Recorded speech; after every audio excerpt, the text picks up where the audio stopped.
জয় জুবিনদা। আজকে হলো 18 নভেম্বর 2025। আজকে আমাদের জুবিনদার জন্মদিন। এটা হলো জুবিনদার 53 মানে 53তম জন্মদিন। তো সেই উপলক্ষে আমাদের এই কোকরাঝার আইটি পার্কের সামনে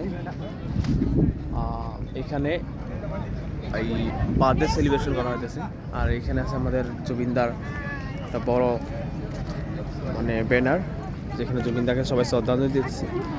এখানে স্টেজ, আর এখানে আমাদের একসাথে 25,000 লোক একসাথে জুবিনদার একটা গান গাইব। এটা একটা রেকর্ড বলতে গেলে। আর হয়তো সবাই এই জায়গাতে উপস্থিত হও নাই বা হয়েছেও। আর এইখানে সামিল হইয়া নিজেকে মানে ধন্য মনে করতেছে আমি নিজেকে, যে জুবিনদার এত বড় প্রোগ্রাম আমাদের এই কোকরাঝার বিটিআরে আয়োজিত করা হয়েছে। আর থ্যাংক ইউ আমাদের বিটিআর চিফ ফাকরামা মহিলারি স্যার। তো ওনার নেতৃত্বে এই সব কিছু পসিবল, সব কিছু হইতেছে। অনেক অনেক ধন্যবাদ। আর আজকে অনেকটা রৌদ্র, অনেক রৌদ্র, একদম বোঝা যাইতেছে না যে কি জুন চলে যাচ্ছে না জুন জুলাই চলতেছে।